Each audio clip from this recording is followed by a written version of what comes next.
ഇന്ത്യയുടെ ബഹിരാകാശ ഏജൻസിയായ ISRO അമേരിക്ക നിർമ്മിച്ച 6500 കിലോഗ്രാം ഭാരമുള്ള ആശയവിനിമയ ഉപഗ്രഹം വരും മാസങ്ങളിൽ വിക്ഷേപിക്കാൻ ഒരുങ്ങുന്നു. US നൽകിയ ഒരു ചെറിയ റോക്കറ്റ് ഉപയോഗിച്ച് വളരെ എളിയ രീതിയിൽ ആരംഭിച്ച ISROയുടെ തുടക്കത്തിൽ നിന്നുള്ള ശ്രദ്ധേയമായ ഒരു യാത്രയാണിതെന്ന് ISRO ചെയർമാൻ V നാരായണൻ ഞായറാഴ്ച പറഞ്ഞു. ISROയുടെ ആദ്യ റോക്കറ്റ് US നിന്ന് വാങ്ങിയ നൈക് അപ്പാച്ചെ ആയിരുന്നു. 1963 നവംബർ 21 തുമ്പയിൽ നിന്നാണ് ഇത് വിക്ഷേപിച്ചത്. 1967 നവംബർ 20 വിക്ഷേപിച്ച RH-75 ആയിരുന്നു ISROയുടെ ആദ്യത്തെ തദ്ദേശീയ സൗണ്ടിംഗ് റോക്കറ്റ്. ചെന്നൈക്ക് സമീപമുള്ള ഒരു പരിപാടിയിൽ സംസാരിക്കവേ ജൂലൈ 30 ഇന്ത്യൻ GSLV F-16 റോക്കറ്റിൽ NASA ISRO synthetic aperture radar NISAR ദൗത്യത്തിൻ്റെ ചരിത്രപരമായ വിക്ഷേപണത്തിൻ്റെ വിജയം നാരായണൻ എടുത്തുകാട്ടി. US നിന്നുള്ള L ബാൻഡ് SAR പെലോഡും ISROയിൽ നിന്നുള്ള S ബാൻഡ് പെലോഡും ഈ സഹകരണത്തിൽ ഉൾപ്പെട്ടിരിക്കുന്നു. ഉപഗ്രഹം കൃത്യമായി ഭ്രമണപഥത്തിൽ സ്ഥാപിച്ചത് ഇന്ത്യൻ ലോഞ്ചറാണെന്ന് അദ്ദേഹം പറഞ്ഞു. ഈ നാഴികക്കല്ല് വികസിത ബഹിരാകാശ രാജ്യങ്ങൾക്കൊപ്പം ഇന്ത്യയുടെ സാന്നിധ്യം പ്രകടമാക്കിയെന്നും അദ്ദേഹം കൂട്ടിച്ചേർത്തു.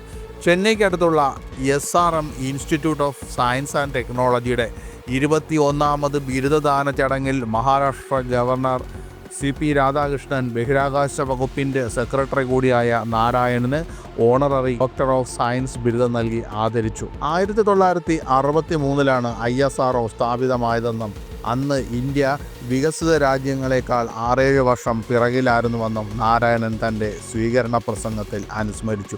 അതേ വർഷം തന്നെ ഇന്ത്യൻ ബഹിരാകാശ പദ്ധതിയുടെ തുടക്കം കുറിച്ചുകൊണ്ട് അമേരിക്ക ഒരു ചെറിയ റോക്കറ്റ് സംഭാവന ചെയ്തു. 1963 നവംബർ 21 അതെന്ന് അദ്ദേഹം പറഞ്ഞു. 1975 US നൽകിയ ഉപഗ്രഹ ഡേറ്റ വഴി 6 ഇന്ത്യൻ സംസ്ഥാനങ്ങളിലെ 2400 ഗ്രാമങ്ങളിലായി 2400 ടെലിവിഷൻ സെറ്റുകൾ സ്ഥാപിച്ചുകൊണ്ട് ISRO ബഹുജന ആശയവിനിമയം പ്രദർശിപ്പിച്ചുവെന്ന് അദ്ദേഹം പറഞ്ഞു.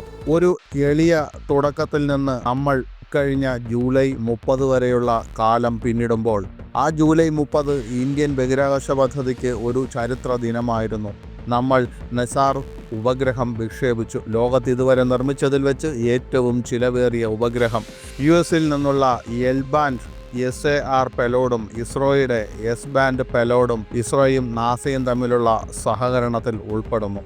ഉപഗ്രഹം കൃത്യമായി ഭ്രമണപഥത്തിൽ എത്തിച്ചത് ഇന്ത്യൻ ലോഞ്ചറായ GSLV ആണ്.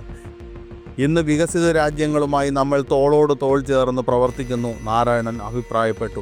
GSLV F-16 നിസാർ മിഷൻ്റെ കൃത്യതയുള്ള വിക്ഷേപണത്തിന് national aeronautics and space administration NASA അവർ ISRO സഹപ്രവർത്തകരെ അഭിനന്ദിച്ചതായി അദ്ദേഹം പറഞ്ഞു.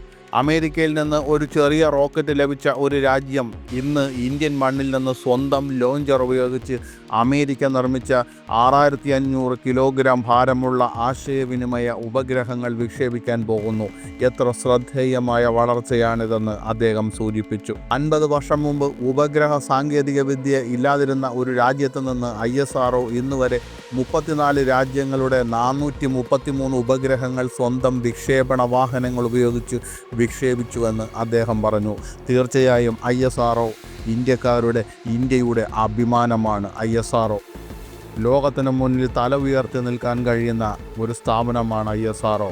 ഇനിയും മുന്നോട്ടുള്ള പ്രയാണം തുടരുക. രാജ്യത്തിലെ ജനങ്ങൾക്കും ജനങ്ങളുടെ ജീവിതത്തിന് ആവശ്യമായ സാങ്കേതിക വിദ്യകൾക്കും ISRO നൽകുന്ന സംഭാവന ആർക്കും മറക്കാനാകില്ല എന്നത് സത്യം.